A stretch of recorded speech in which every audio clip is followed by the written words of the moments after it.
میرے لورز بھی ہیں، میرے ہیٹرز بھی ہیں. یہ عزت اللہ کی طرف سے ہے. کسی کی ذلت ہے تو وہ اللہ کی طرف سے ہے. ان کے لیے ضرورت ہے کہ نوک نوک کہ ہم نے جو کچھ بھگتنا تھا، جو کچھ بیڈ ٹائم جو بھی ہم نے دیکھنا تھا وہ دیکھ چکے ہیں. حسن ایوب خان کے تمام دیکھنے والوں کو السلام علیکم. ناظرین، ملٹیپل سٹوریز کے ساتھ آپ کی خدمت میں حاضر ہوں. ایک تو علیمہ خانم نے جب ان سے پوچھا گیا سوال کہ آپ سیاست میں ہیں تو انہوں نے انکار نہیں کیا. ایک طریقے سے انہوں نے تصدیق کر دی کہ ہاں جی میں اب سیاستدان ہوں. دوسری بات یہ ہے کہ سہیل آفریدی صاحب کہتے ہیں کہ جو اسٹریٹ موبلائزیشن کے لیے وہ قیادت کی جانب سے ان کو اشارہ مل چکا ہے تو اس پر انہوں نے تیاریاں شروع کر دی ہیں. تیسری خبر یہ ہے کہ علیمہ خانم صاحبہ نے رات کو اپنا دھرنا وہ کال آف کیوں کر دیا، آخر وجہ کیا تھی. اور چوتھی خبر بہت اچھی خبر ہے. کیا اس وقت عزائم ہیں، اس وقت پاکستان کی جو سول اور عسکری قیادت ہے، جو سول اور عسکری لیڈرشپ کیا کرنے جا رہی ہے اور پاکستان کو معاشی استحکام کے لیے روڈ میپ کیا ہوگا، اس پر بات کریں گے. تو پہلی خبر علیمہ خانم جو ہیں وہ ان سے جب سوال پوچھا گیا کہ کیا آپ سیاست میں آ چکی ہیں یا آپ کا سیاست میں کب تک آنے کا ارادہ ہے، تو انہوں نے کیا جواب دیا، آئیے دیکھتے ہیں. میری بات سنو، ہر پاکستانی اس وقت سیاستدان ہے. ذرا سوشل میڈیا کھول کے دیکھو، وہ آپ کو سکھا دیں گے. آپ کی بات کریں. سیاست سے کیا ہوتی ہے؟ ہمارا ملک ہے، ہر ایک کا رائٹ حق بنتا ہے بولنے کے لیے، اس کے لیے. اور جب آپ ڈرتے ہیں میرے سیاست میں آنے سے، آپ تو نہیں ڈر رہے کہیں. جب علیمہ خانم کی گفتگو آپ نے سنی انہوں نے انکار نہیں کیا، بلکہ انہوں نے کہا کہ ہر پاکستانی سیاست کے اندر ہے. پھر انہوں نے صحافی سے سوال کیا کہ آپ کیا میری سیاست میں آنے سے خائف ہیں. میڈم سیاست میں آ چکی ہیں، آل ان آ چکی ہیں، اب وہ سیاستدان ہیں. جو لوگ سمجھ رہے ہیں کہ وہ سیاست میں نہیں ہیں وہ کسی غلط فہمی میں مبتلا ہیں. عمران احمد نیازی سمیت کیونکہ خان صاحب نے کہا کہ جی میری فیملی کا کوئی تعلق نہیں ہوگا سیاست سے، اور انہوں نے یہ بھی کہا کہ علیمہ خانم سٹیٹمنٹ نہیں دیں گی. تو پھر انہوں نے کتنی وہ بات مانی عمران احمد نیازی کی.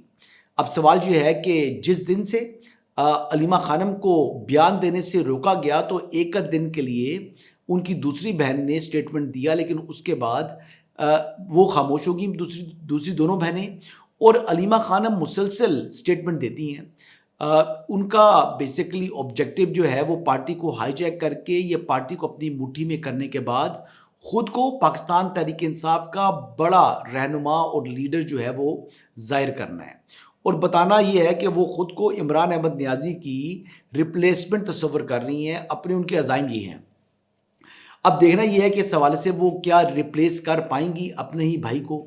بنیادی سوال یہ ہے.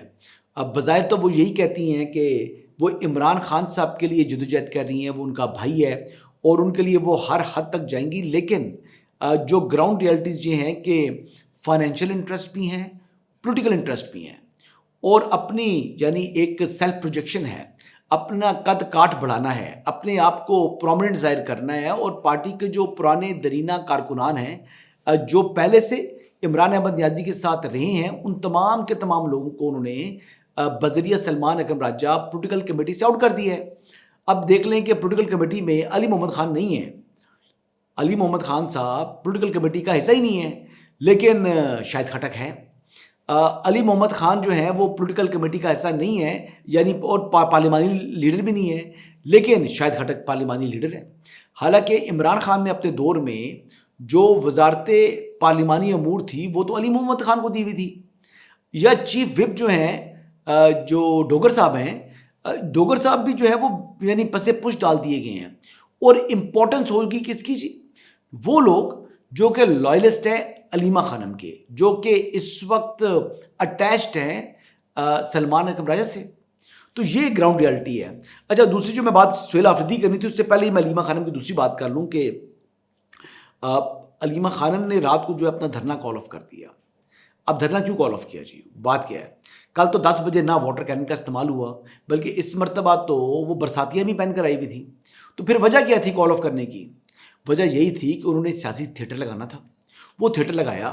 تھیٹر لگانے کے بعد وہ پرامن طریقے سے منتشر ہو گئے، کیونکہ کارکنان نہیں نکل رہے. کارکنان نے ان کو میں بتا رہا تھا کہ برے رونے سے چپ بہتر ہے، اس بات کا احساس ہوا ہوگا.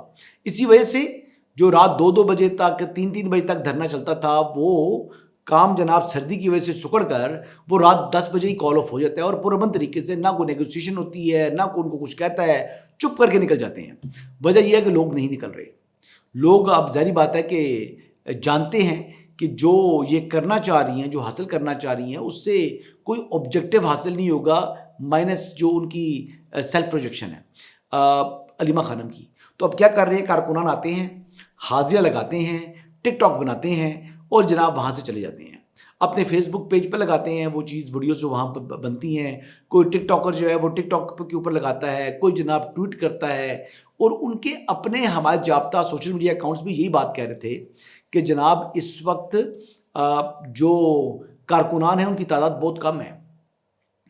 تو یہ ایک منہ بولتا ثبوت ہے کہ جو کہ یہ مزاحمتی سیاست کا آغاز کرنے جا رہے ہیں, جو اسٹریٹ موبلائزیشن کرنی ہے, تو اس کی ایکچوئل جو پلس ہے وہ یہ آ رہی ہے کہ جو پہلے نمبر بڑھتا تھا وہ نمبر کم ہوتا جا رہا ہے. دوسری بات, سہیل آفریدی صاحب بھی جناب انہوں نے پلان بنا دیا ہے, وہ ایک چند دن قیام کرنے جا رہے ہیں لاہور میں, اور وہ ڈیزرو کرتے ہیں جی لاہور رہنا. وجہ یہ ہے بیچارے تھک چکے ہیں, انہوں نے اتنی محنت کی ہے, انہوں نے جب سے وہ سی ایم بنے ہیں انہوں نے جناب دن رات صبح دوپہر شام صرف کام پر توجہ دے کے رکھی ہے. انہوں نے نہ کوئی پنڈی اڈیالہ آئے ہیں, نہ وہ اسلام آباد کا چکر لگایا ہے, نہ انہوں نے کوئی اور کام کیا ہے. فوکس رکھا ہے انہوں نے ٹوٹل اپنا جو ہے نا وہ گورننس ہے اس کے اوپر. اب دیکھ لیں کہ دودھ اور شہد کی جو ہے وہ نہری بہ رہی ہے خیبر پختونخوا کے اندر. اتنی ترقی کر چکا ہے خیبر پختونخوا کہ یورپین ممالک, یعنی اگر آپ بات کریں تو پیرس, لنڈن, برلن, جو ان سے بڑے شہر آپ دیکھ لیں وہ تمام کے تمام جو ہے نا وہ دیکھ رہے ہیں پشاور کی طرف, وہ دیکھ رہے ہیں جناب خیبر پختونخوا کے دیگر شہروں کی طرف کہ بھائی اتنی ترقی عقل یعنی انسان نے اتنی ترقی کر لی ہے. وہ ترقی کی جو ہے وہ نئی تاریخ رقم کی جو سہیل آفریدی نے اپنے صوبے کے اندر, تو اب ان کا آرام کرنا بنتا ہے. اب وہ جائیں بیٹھیں لاہور میں جناب آرام کریں, تھوڑی سی جناب ریسٹ کرنا بھی آپ کو پتہ ہے کہ ایفیشنسی ان کی بڑھائے گا. وہ جتنی انہوں نے محنت کی ہے ان دنوں میں, یہ محنت جو ہے یہ اس پر کتابیں لکھی جائیں گی کہ سہیل آفریدی تھا ایک شخص جو وزیر اعلیٰ بنا تھا خیبر پختونخوا کا, جس نے جناب چند ماہ کے اندر خیبر پختونخوا کا جو نقشہ ہی بدل دیا. یار آپ مطلب کام اپنے حالات دیکھیں صوبے کے, لا اینڈ آرڈر کی سچویشن دیکھ لیں. وہاں کے جو وادی تیرا کے اندر جو قبائلی مائدین کے ساتھ آپ کی بات چیت ہو چکی ہے, وہاں سے لوگ ڈسپلیس ہو کر آئیں گے, ان کے رہنے کا انتظام کریں. وہاں پر اپنے صوبے کے اندر کوئی ٹیکس کلیکشن بہتر بنائیں, کوئی لوگوں کو روزگار کے مواقع فراہم کریں, کوئی وہاں پر جناب کوئی نئی جدت لے کر آئیں. آپ کے ہسپتالوں کے حالات جو ہے اتنے خستہ ہو چکے ہیں, آپ جا رہے ہیں جناب لاہور میں قیام کرنے کے لیے. تو یہ بات سمجھ سے بالا تر ہے, یہ زیب نہیں دیتا ایک چیف منسٹر کو جو وہ حرکت کرنے جا رہا ہے. لیکن بہرحال جی یہ عشق عمران میں مبتلا لوگ ہیں, ان کا گورننس سے دور دور تک کوئی تعلق نہیں ہے.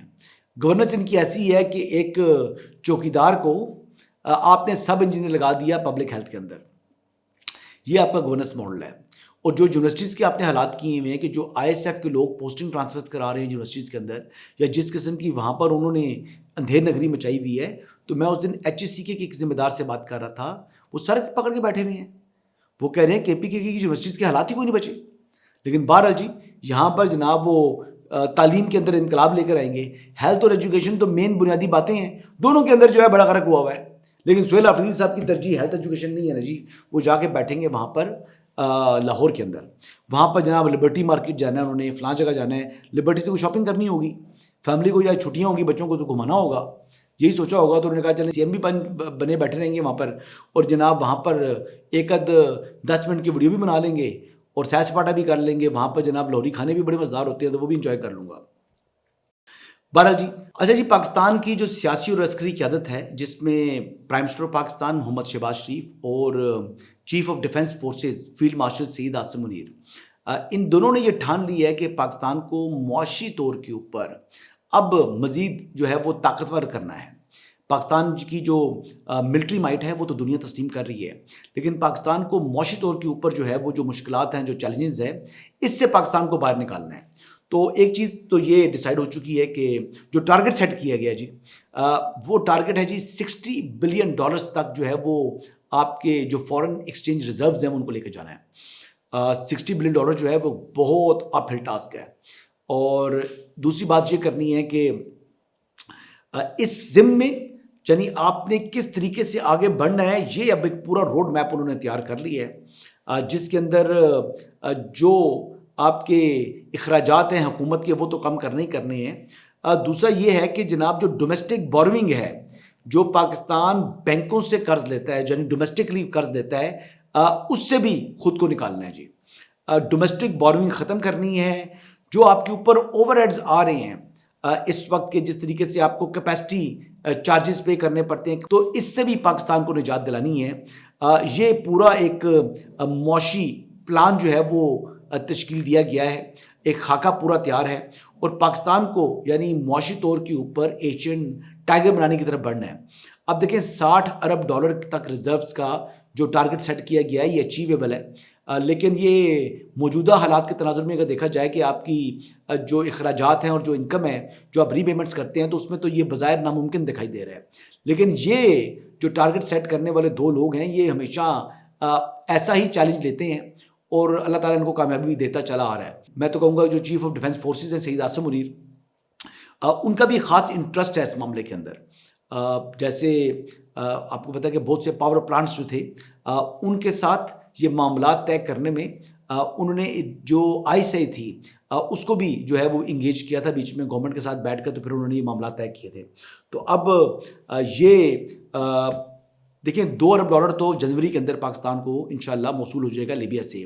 اس طرح کے ڈیفنس پیکٹس بھی اگر مزید ہوتے ہیں، اور جو ڈومیسٹک بورنگ کم کرنی اور NFC کے حوالے سے بھی کچھ جو لائبلٹیز ہیں، کوئی رسپانسبلٹیز ہیں جو شفٹ کرنی ہیں صوبوں کے اوپر، تو یہ بھی کوئی ایک میکانزم بننے جا رہا ہے۔ اب یہ کل بنتا ہے، پرسوں بنتا ہے، لیکن آنے والے دنوں کے اندر آپ یہ پاکستان کی جو معاشی طور پر جو اڑان ہے انشاءاللہ ہمیں دیکھنے کو ملے گی، یا اس ضمن میں پیش رفت آپ دیکھیں گے۔ تو یہ ایک اہم کام ہے جی۔ میری تو دعا ہے کہ اللہ تعالیٰ ہماری سیاسی اور عسکری قیادت کو اس معاملے کے اندر کامیاب کرے، پاکستان خوشحال ہو، پاکستانیوں کو روزگار کے نئے مواقع ملیں، ہمارے جو نوجوان جو روزگار کی تلاش میں ہیں ان کو روزگار بھی ملے، ایک بلند معیاری زندگی ملے، اور پاکستان جو ہے وہ دنیا کی ترقی یافتہ ممالک کے اندر جو ہے وہ شامل ہو۔ اپل ٹاسک بٹ بیسٹ آف لک۔ یہی اس وقت تک کی اپڈیٹس ہیں جی۔ انشاءاللہ شام کو دوبارہ آپ کی خدمت میں حاضر ہوں گا۔ اجازت دیجیے گا، اللہ حافظ۔